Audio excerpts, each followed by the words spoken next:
Daniel, it's so good to see you. So good to see you as well. It's awesome to get on here finally and start I talking. I know. How's my favorite wide receiver doing? It's going great.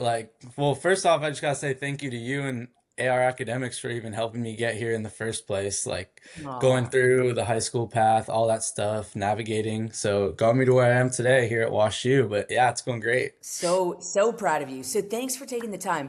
I want to talk about some of the tips and insights that you have as a student athlete that you can give to our high schoolers as they're navigating this path. So my first thing, what's life like as a student athlete? Yeah, for sure. I'd say like it's a busy day. Like I won't lie to you. Like it's I'm sure. dependent school to school, but for me it's a lot of early mornings and the off season's very different to in season. But just a day in the life for me right now is waking up around 5:30. We have practice till 8:30, rushing over to class because we got to go to all our classes at WashU. There's no online stuff, so going to class till about Yeah. 1, getting food in, kind of resting for a little bit, hour or so, then lifting, film for another 2 hours in the afternoon, and then doing homework, hanging out with friends in the evening. So it's a full day, not a lot of downtime, but a lot of downtime on the weekends, which is good, especially when you're not in season. Okay, so get real with me about the weekends. Because as a student athlete, like, can you drink? Can you party like other students? Are you constantly watching what you eat, your workouts, your health? Like, how intense is that balance? Yeah, honestly, I mean, I'm around a lot of different types of players, a lot of different people who all treat it different ways. I've seen every kind of archetype work where the kid who goes out every weekend, no matter if they're in season or not, or the kid who just stays locked in. I'd say I find myself somewhere in between all that. I think when I'm home on summer, winter break, spring break, I definitely let loose a little bit more. But when I'm in, like right now, we're in what's called spring ball, which is like our 5 week like practices for the off season. I find myself a lot more locked in, not really drinking, really worried about what I eat, trying to eat clean, all that stuff, but still having a healthy balance of going out, enjoying stuff. But yeah, during these more aggressive periods, I like to stay sober. But then, like I said, balance is key. So like in the off season, definitely letting loose a little bit more, Letting having loose. fun. I mean, I've seen you train, Daniel. I've seen these videos, and they are so intense. I can only imagine the type of discipline it takes. So talk me through because I think a lot of students want to understand the recruitment process. You were at Sage Hill Mhm. and got recruited, had a lot of different options. Can you just kind of talk us through? I mean, you've got to be an amazing player, but what are the other skills you need to optimize recruitment? Yeah, I'd say the biggest skill that I don't see a lot of people talking about is the ability to market yourself. And a lot of coaches don't really teach you that, especially at the high school level. If you're the top or 0.0001%, like offers are going to come your way without you really doing anything. But for everyone else, you really need to learn how to sell yourself as a person and a player. So I'd say that starts with constantly sending emails, messaging on Twitter, all that kind of stuff. Like if I went and got my phone right now, I could show you like thousands of emails I sent in high school, just like sitting in class waiting.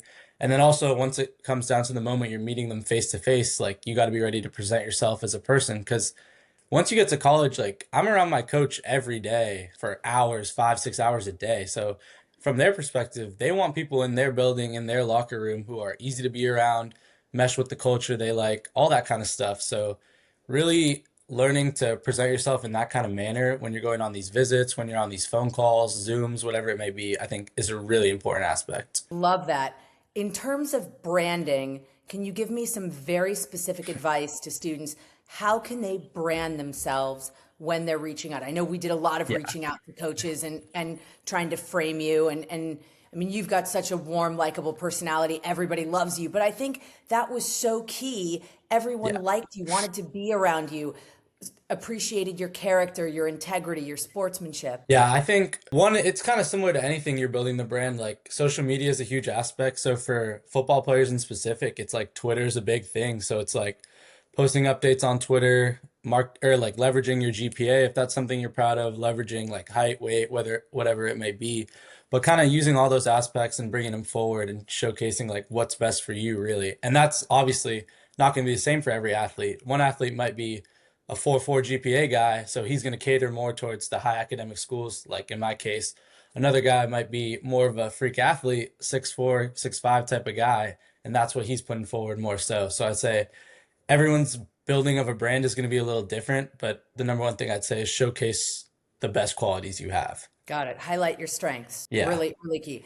Who played the most important roles in connecting you with the WashU coaches or key people? Was it a coach at Sage? Was it someone else? Was it players you knew? I'd honestly say like most of it is going to be on your own. Like there might be a one-off situation where a high school coach has a connection at a school or two, but for the most part, it's just you reaching out, going to camps, building relationships, and then once you first make contact with them, really maintaining that relationship. And I think that's the problem a lot of athletes miss is they think once they meet someone once, they send one or two texts that it's done. But you got to realize like you're building a relationship with them. It's the same as like if you're in a friend or a relation, like a romantic relationship. Like you got to put in time on your side if you expect them to do the same on their end. And a lot of people will get late in the process and start to reach out to people they haven't talked to in months or years and expect something in return, and it just doesn't come because they didn't put in the time. Love building relationships. So I want to flip to the academic side because that's something I see you doing academically as well.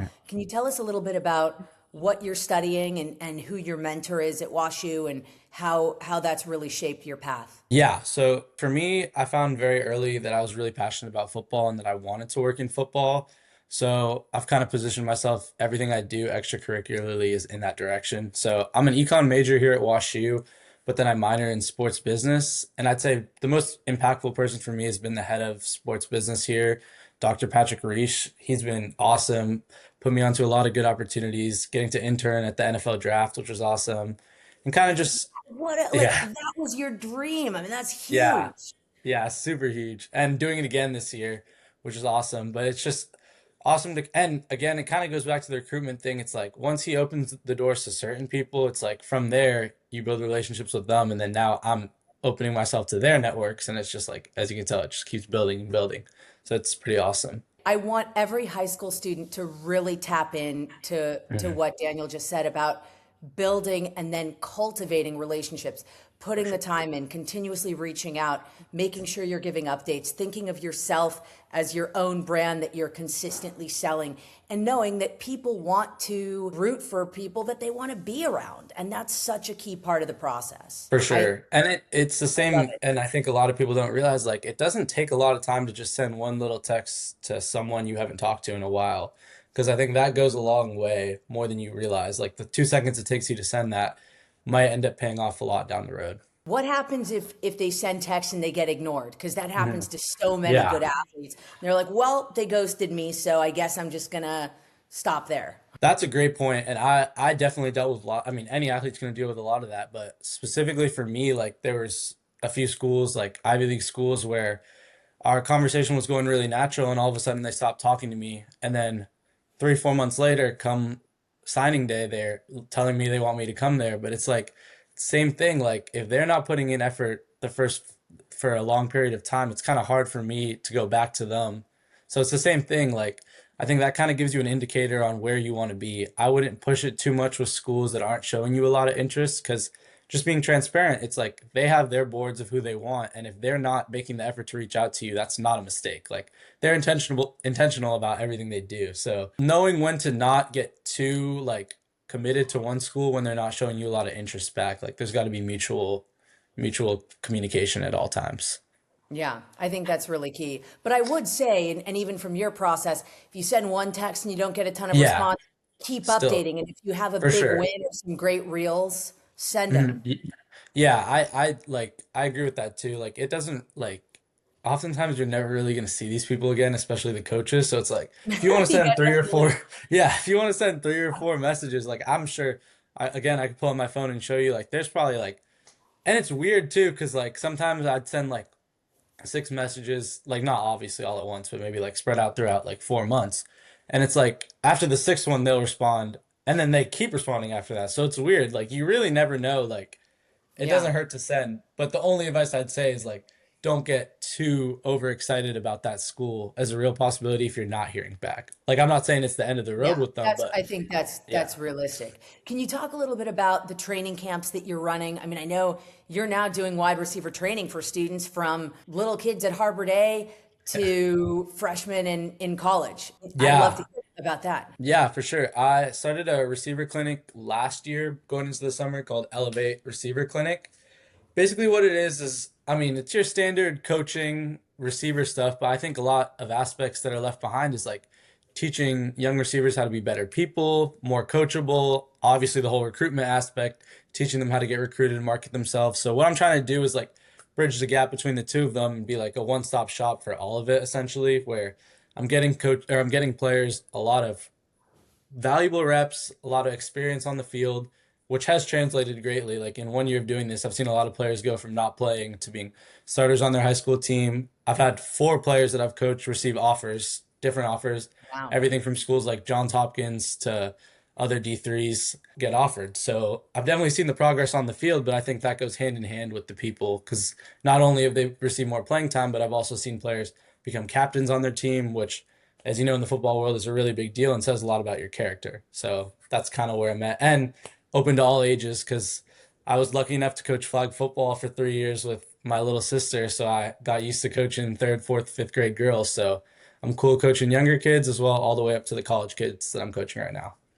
Amazing. Amazing. I'm anybody who is interested in becoming a competitive wide receiver, I am sending your way because I've seen you coach, I've seen you play, and it's unbelievable. And nobody understands this process better and is more invested in students. So thank you, Daniel. It is so good to catch up with Yeah, you. I appreciate What's it. what's the last piece of advice if you to your younger self, if you were like, keep this in mind as a student athlete, what would that one piece of advice be just to leave everyone with? Yeah, I'd say definitely enjoy the process. Like, it's hard to explain until you're really here, but you're never gonna, like, no matter if you play in college or not, even if you play in the pros, it really is never gonna be like it is in high school when you're playing with the kids you grew up with. You're being watched by people you go to school with. You really know, like, it's just a different vibe where the coaches really just care about you as a person, your development. It's a smaller group, so it's easy to be more intimate, all that stuff. I'd say really don't take for granted rushing to college, rushing to get your offers. Like, enjoy the process. And if you run through the process too fast, like that'll show later on that you didn't be meticulous about each detail. So, yeah, that's what I'd say. I would say you're definitely intentional. What's the dream job for you, Daniel? Yeah, the dream job is to be an NFL GM. So, start working in the NFL as soon as I can, whether that be also working as an agent or whether that be directly going into the NFL, still kind of figuring out which direction between the two of those. But yeah, the end goal is to be a GM in the NFL. Awesome. Awesome. I'm rooting for you, and then I'm going to come to you for good seats. Yeah, thank you. I got you. Appreciate Thank it. you, Daniel. Yeah.